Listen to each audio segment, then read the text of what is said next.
really does feel like the end of an era at this point. I know I'm like kind of late to the party with this review, or even if there is a party, because who even like watches? Apparently this is the most successful one out of the last DC movies, but is that really a measurable metric now? Either way, I recently watched Aquaman 2.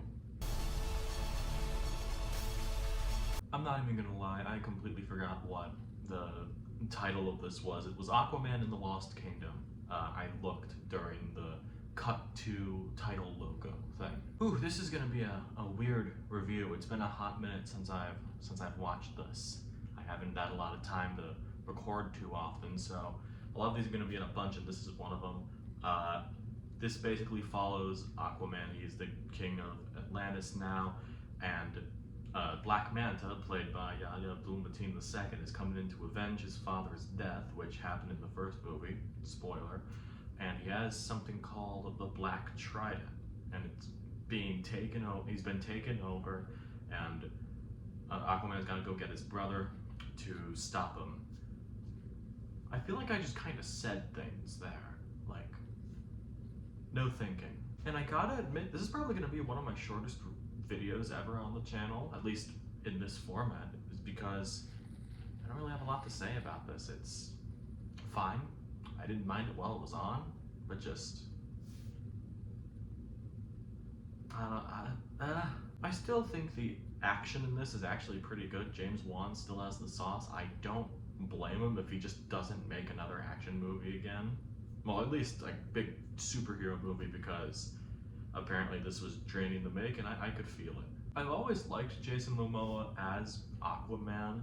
I can't believe out of all of the superhero things we had in DC over the past 10 years, he's the one that stuck. That's a little shocking to me, but either way, I still like him. I think there's a good reason why people like him. Man, I'm just scraping for this one, if I'm being honest.